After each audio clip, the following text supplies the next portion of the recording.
आज Doubtnut app download करें। Doubtnut पर अपने सभी गणित, रसायन विज्ञान, भौतिक विज्ञान और जीव विज्ञान के डाउट्स का करो सफाया। बस प्रश्न की फोटो खींचो, एक ही प्रश्न को क्रॉप करो और तुरंत वीडियो सोल्यूशन पाओ। अभी डाउनलोड करें। देखो, एक क्वेश्चन है, इसमें लिखा है संक्रमण तत्वों से आप क्या समझते हैं? संक्रमण तत्वों के लक्षण, विशिष्ट गुणों का वर्णन कीजिए। तो सबसे पहले बात कर लेते हैं संक्रमण तत्व, ये क्या होते हैं। अगर हम इलेक्ट्रॉनिक विन्यास की दृष्टि से देखें तो इसकी परिभाषा होती है कि जिन तत्वों के परमाणु या किसी यौगिक में तत्व के डी ऑर्बिटल आंशिक रूप से भरे होते हैं, मतलब डी ऑर्बिटल तत्व को भी संक्रमण तत्व कहते हैं, क्योंकि इसमें जितने भी इलेक्ट्रॉन होते हैं डी ऑर्बिटल में भरते हैं। ठीक है, तो अगर हम बात करें कि डी ऑर्बिटल में आंशिक रूप से भरते हैं, मतलब पार्शियली फिल्ड होते हैं, थोड़े फिल्ड होते हैं, इसलिए इन्हें संक्रमण तत्व भी कहते हैं। तो मैं यहाँ लिख देती हूँ, इसमें लिखा है जिन तत्वों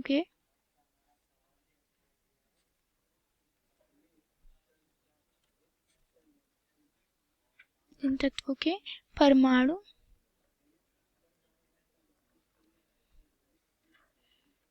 या किसी यौगिक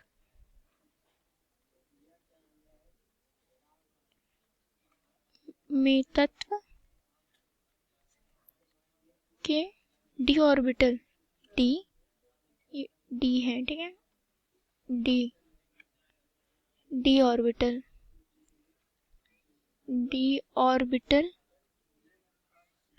ऑर्बिटल आंशिक रूप से भरे होते हैं। ठीक है, आंशिक रूप से यहाँ तात्पर्य है पार्शियली फिल्ड होते हैं। ठीक है, आंशिक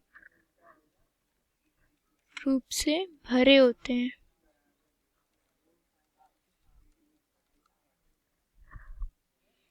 ठीक है, तो हम इन्हें क्या कहते हैं? संक्रमण तत्व कहते हैं। ठीक है, अब इसका एक एग्जाम्पल ले लेते हैं, जैसे कि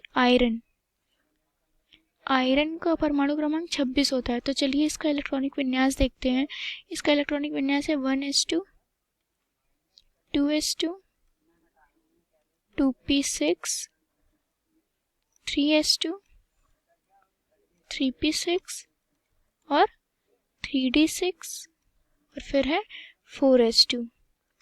तो इसमें जो D है ये दिखाई दे रहा है, जो इसमें जो D है ये आंशिक रूप से भरा होता है। टोटल D में कितने इलेक्ट्रॉन आ सकते हैं? 10। तो अभी भी ये फिल्ड नहीं है पूरा, मतलब पूरी तरह से भरा नहीं है। तो इसे हम इन्हीं यौगिकों के ऑर्बिटल्स में जो आंशिक रूप से भरे होते हैं इलेक्ट्रॉन, इन्हीं को ही हम क्या कहते हैं? संक्रमण तत्व कहते हैं। ठीक है, तो अब और आवर्त सारणी में इसका स्थान कहाँ से होता है ये भी मैं बता देती हूँ। आवर्त सारणी में ये वर्ग 3b से 12। ठीक है, इसे ऐसे भी कह सकते हैं 3 से 12 तक के जो तत्व होते हैं, बीच में आपने देखा होगा बीच के जो तत्व होते हैं वो सारे संक्रमण तत्व या डी ऑर्बिटल तत्व कहलाते हैं। ठीक है, संक्रमण तत्व या डी तत्व, मतलब या डी ऑर्बिटल के तत्व, डी ऑर्बिटल के तत्व। ठीक है, ये हो गया। तो इसमें हमारा संक्रमण तत्व से आप क्या समझते हैं? उम्मीद है कि आप समझ गए होंगे कि संक्रमण तत्व होते क्या हैं। ठीक है, अब इनके लक्षण या गुणों की भी बात कर लेते हैं, जैसा कि हमारे क्वेश्चन में पूछा गया है। तो इसके लक्षण होते हैं, सबसे पहले देखा जाए तो इसका इलेक्ट्रॉनिक विन्यास, जैसे कि मैंने इसमें बता दिया था लक्षण। ठीक है, लक्षण में सबसे पहले बताते हैं इलेक्ट्रॉनिक विन्यास के बारे में। लक्षण या विशिष्ट गुण, तो इलेक्ट्रॉनिक विन्यास का एग्जाम्पल मैंने आपको पहले यहाँ दे दिया है। ये है इलेक्ट्रॉनिक विन्यास किसका? आयरन का, जो मैंने यहाँ पर आपको बता दिया एग्जाम्पल के थ्रू। देखिए, और उसके बाद हम बात करेंगे सेकंड वाले लक्षण की। तो सेकंड लक्षण में क्या बात करते हैं? इसमें धात्विक प्रकृति। ठीक है, जो संक्रमण तत्व होते हैं उनकी प्रकृति धात्विक होती है। कैसी होती है? धात्विक प्रकृति के होते हैं। और ये क्यों? क्योंकि इनमें जितनी भी जो भी मतलब यौगिक या जो भी तत्व होते हैं वो सारे धातु होते हैं, तो सभी तत्व धातु होते हैं। ठीक है, तीसरी क्या है इसकी लक्षण? तीसरा लक्षण है इसका मिश्र धातुएं। ठीक है, धात्विक प्रकृति में एक और चीज़ याद रखिएगा, क्योंकि उनके बाह्य कोश में केवल 1 या 2 इलेक्ट्रॉन होते हैं और संयोजी कोश में रिक्त ऑर्बिटल होते हैं। इस वजह से ये सभी तत्व जो होते हैं वो धातु कहलाती हैं। अब तीसरी लक्षण है इसका, तीसरा विशिष्ट गुण है इसका मिश्र धातुएं। मिश्र धातुएं, जैसा कि नाम से ही पता चलता है कि धातुओं का मिश्रण। तो ये मिश्र धातुएं क्यों होती हैं? इसका क्या होता है कि संक्रमण तत्वों में जो तत्व होते हैं इनकी त्रिज्याएं लगभग समान होती हैं। ठीक है, यहाँ पर मैं लिख देती हूँ त्रिज्याएं लगभग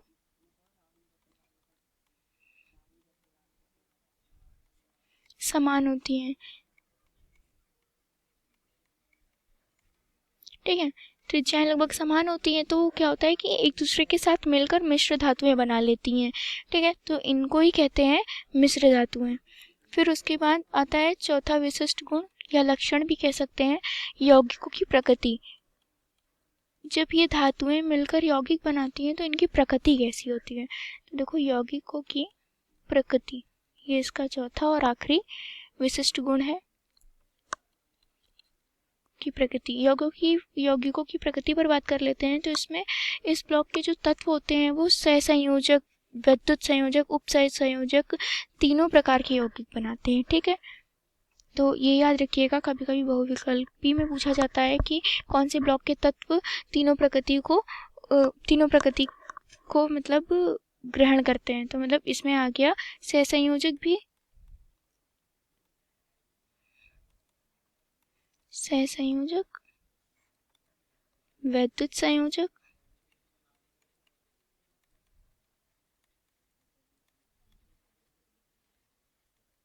और उपसह संयोजन, उपसह संयोजक।